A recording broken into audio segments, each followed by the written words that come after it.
Chinese workers are protesting in the world's largest iPhone factory. This factory is located in Zhengzhou, which is a city in central China. iPhone's parent company Apple does not operate this plant, Foxconn does. Foxconn is a Taiwan-based company. It is the world's largest contract manufacturer, also Apple's biggest iPhone maker. Foxconn Technologies accounts for 70% of the iPhones shipped globally. Most of these iPhones are made in Zhengzhou. In fact, it is called the iPhone city. There are smaller plants in other Chinese cities, in India as well. The Zhengzhou factory employs around 200,000 people. In late October, the factory adopted a loop system. What is that? Under this system, workers were asked to live on site. Think of it like a boarding school for factory workers. The logic that was given was the loop system would prevent the spread of COVID-19. Now, this happened on the 13th of October. On the 21st of the same month, COVID-19 restrictions at the plant were tightened. As per reports, workers complained that there were food shortages, the living conditions were poor, enough measures were not being taken to protect the workers from COVID-19.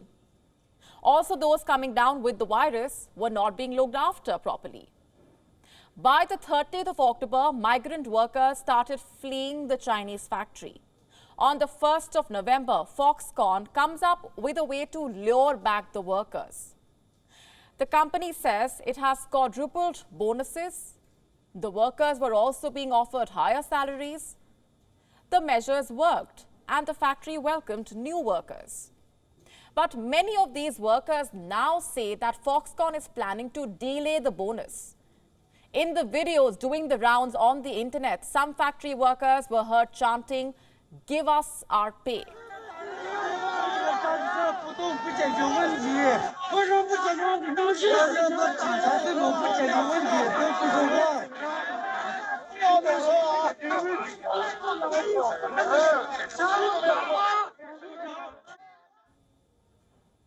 What's more, reports say, according to the workers, the living conditions continue to be poor. They say healthy workers are being forced to share the dormitories with those who have been infected with COVID-19.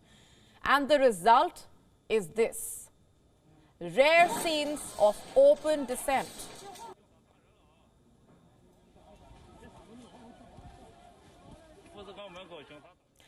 Earlier today, workers were seen smashing surveillance cameras, the windows, even confronting health workers in hazmat suits. Foxconn has issued a statement saying it has fulfilled its payment contracts. The company also said that the reports of infected staff workers being forced to share space with other factory workers are untrue.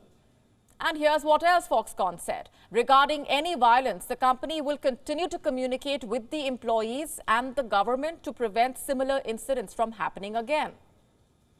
What about China? What do the Chinese authorities have to say on this? The matter came up during the daily briefing of the Chinese Foreign Ministry. A spokesperson said he was not aware of any such protest.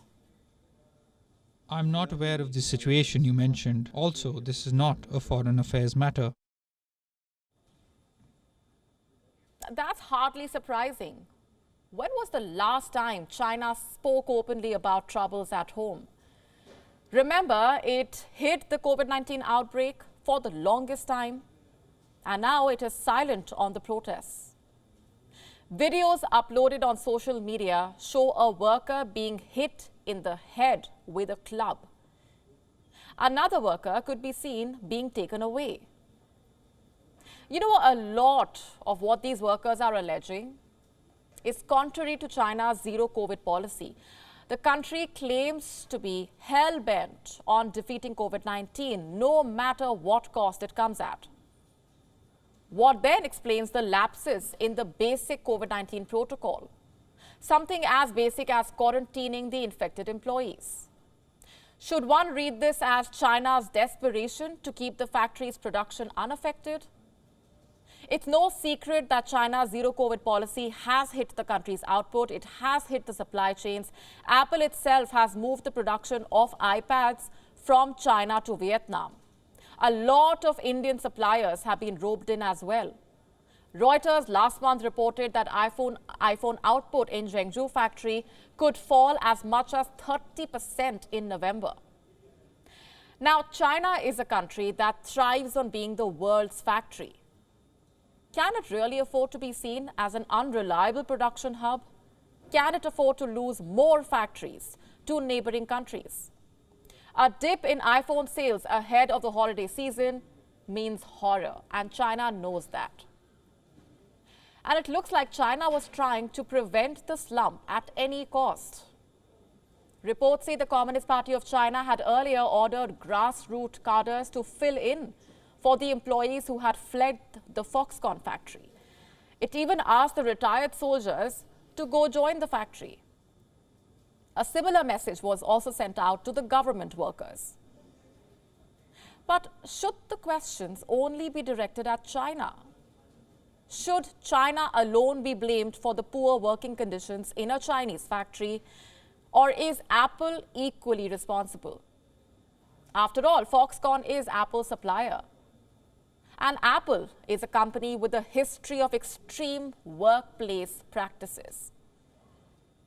As recently as October, Apple workers in Australia were protesting. They said they were underpaid. 2 years ago, there were protests in India. Workers in Foxconn's Bengaluru plants also had salary-related issues. They said there were too many deductions and that they were not paid on time. In 2010, there were a string of suicides at Foxconn's southern China plant. At least 10 young workers killed themselves by jumping from the factory's roof. In 2019, the China Labour Watch took out a report. It accused Apple of exploiting the Chinese workers. Let me read out what the report said. Multinational corporations helped drive economic development in China, but they have also exploited the loopholes in Chinese labor laws. And here's the bigger question. As Apple offshores its production to Asian countries, can it wash its hands off the workers' welfare? Shouldn't Apple also be questioned? Why is it that the workers who are putting together the iPhones don't have enough food to eat or are allegedly being told to share space with a COVID-19 patient? And what about China? Why is it turning a blind eye to these labor violations?